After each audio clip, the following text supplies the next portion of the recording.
मुख्य पूजक अच्छा श्री लक्ष्मी नारायण दास महोदय को अनुरोध करी पवित्र नारायण जयंती अवसर में से निश्चित भाव अपन किसी वक्तव्य रखा प्रथम अनुरोध करी श्री लक्ष्मी नारायण दास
नाच गीत यात्रा सब जिन अति आनंद भक्त सहित मिसिक कर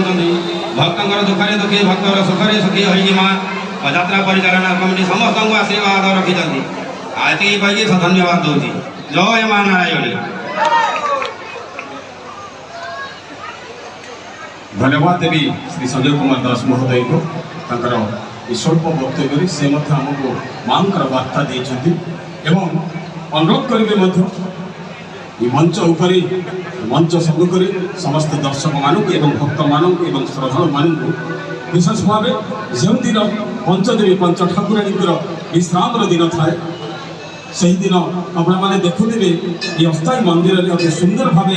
जो फूल को सजा जाए प्रदान कर दारिंगबाड़ी अंचल जड़े भक्त से होती सीएच रवि प्रसाद सुबुद्धि। तो निश्चित भाव आम समस्ते मंगल कामना करवा भविष्य उज्जवलमय हो से सब सुखी रुहतु खुशी रुहतु अनुरोध करेंगे आम समस्त व्यक्ति विशेष मानक दर्शक मानक आम सीएस रवि प्रसाद सुबुद्धि समस्ते